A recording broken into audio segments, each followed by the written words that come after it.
Whatever everyone is able to do with equal access places you in a position of equality, not necessarily advantage, because accessibility breeds mediocrity at scale.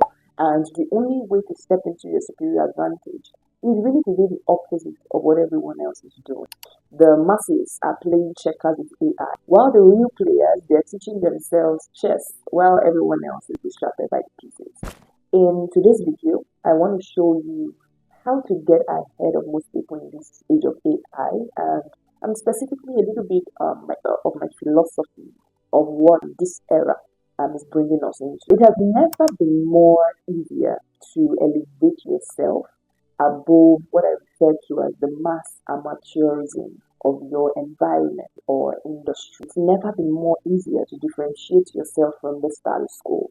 Everyone else is using AI to become better employees of their own limitations instead of using AI to transcend those limitations entirely. So they are mastering how to perfect their averageness while assuming their elevation. They are using this new reality to become more sophisticated versions of what they already were. Rather than evolving into what they could become, they are simply perfecting their mediocrity. AI isn't here to make you redundant.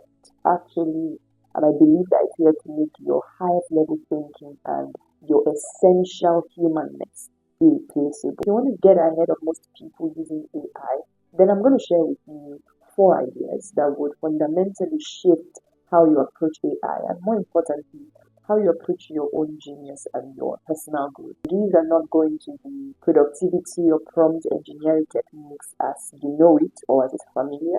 And these are principles for building the sort of mind that becomes valuable as AI becomes more capable. Because let's face it, we are rapidly outrunning our individual advantages, right? So while everyone else is focused on what AI can do for them, these principles focus on what you must become to remain anti-fragile, how you can exist in the world of AI and function as what I refer to as a human god or a meta human, if that will make more sense to you.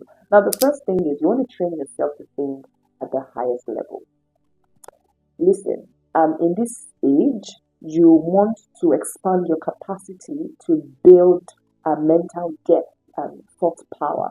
So instead of using AI for low resolution conversations that just confirms your bias and serve as an expanded echo chamber, you want to leverage AI to challenge your existing patterns of thinking, to find loopholes in your worldview, and to observe areas where your thoughts are incomplete. And the personal hack that I use is to use AI as a tool to build rapid mastery. Using it to stress test your thinking, asking it to argue against your positions, to polarize you, to find edge cases in your frameworks, to simulate different scenarios. It's really like having, a vast debate partner who can instantly adopt any perspective. Now, most people use AI as a yes man because that's its design, but you want to use it as an intelligent adversary to strengthen your reasoning, to deepen your insight, and to build usable depth, as opposed to just trying to know. Because if that's all you're trying to do, you become monetized, right? It's an act of slavery and mediocrity to outsource your thinking to AI when you can expand it.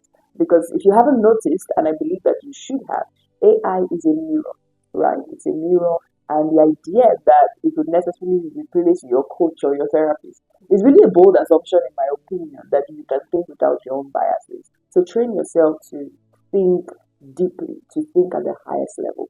Now, number 2 is you want to train yourself to ask better questions.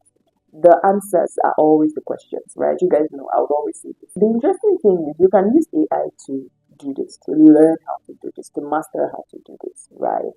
Because the idea really is that using AI to increase what you know or grow in knowledge is an advantage is really a lie. I mean, take a look at the sameness in content being published online today. You can easily tell, aside the M dashes that have become demonized, you can easily tell when someone is leveraging AI. And the funny thing is that these different creators are not necessarily using the same prompt. It's really a revelation of the quality of questions that each person is equipped to ask. So you need to shift from merely trying to possess intelligence to knowing how to wield it, how to orchestrate it, how to design it. You want to become a person who can think at machine speed, but with human depth. You want to be that person who can process at scale while maintaining nuance, who has the ability to poke holes, to see, to synthesize ideas. Now, I want you to try this. Ask ChatGPT, right? Go to your chat and ask it to give you 10 books that will help you grow in your field. See what it's going to give you. Then open up the temporary chat and ask it specifically to provide a curated list of the 10 most intellectually rigorous and foundational books in your field, authored by the greatest thinkers who have shaped the field by seeking truth, right, over trend, if you will. Prioritize works that have stood the test of time in terms of explanatory power, philosophical clarity, and empirical grounding, rather than those that merely reflect popular or fleeting academic fashion. What you'll notice is that the first query would give you predictable results and whatever is trending, what everybody else is reading, right? And you don't want to be that person, right? You can't read what everybody else is reading and want to think differently from everyone. You see, now the second would demand substance, right? You can even take it a step further and provide that prompt or edit it however you want to.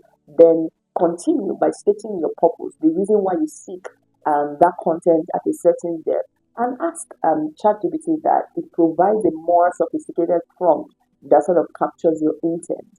Fundamentally, you have to be able to know what you're looking for, what depth looks like, what is common, and what is uncommon, right? You've got the eye for genius.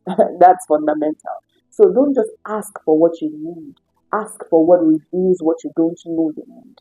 Ask for what exposes the questions you're not asking or the questions you would not even think to ask ordinarily. Ask for what challenges the entire premise of your asking. Because here's the thing, guys, the whole design of our experience is built on the kind of questions that we are bold enough to ask. So if you can train yourself to ask better questions, boom, you're going to be on another level. Now, number three, and this is the critical piece, you want to build the rules of engagement for your field. You want to create intellectual property and frameworks, right? Not just execute and create content, but create thought leadership. Because now, where everyone can create content, it's really about those who can create thought leadership, who can convert their genius into consumable expertise. So you want to shift from trying to create content in volume to creating content that defines, creating content that sort of designs the rules that your field, your industry, or humanity, as it were, operates by. And you want to be the person who architects the structures, the models, and the methodologies that others implement.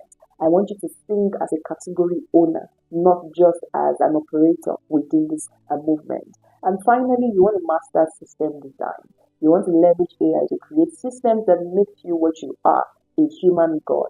Think of how can I automate everything or create systems that allow me to do two things, to think and to create, such that while everyone else is competing on execution speed, what you're doing is you're building deeper thinking capacity and better systems. There's never been a time to rapidly scale your mastery as now.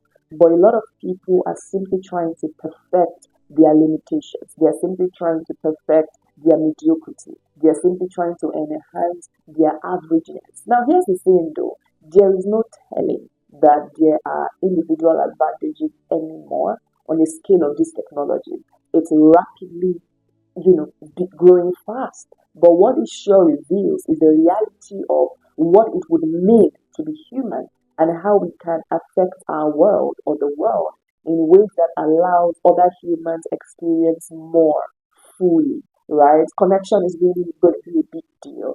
And I call this the age of human gods. And in this age, you want to leverage the tools to ride the movement. So don't be the tool. You want to use the tool. Let me know what you think in the comments.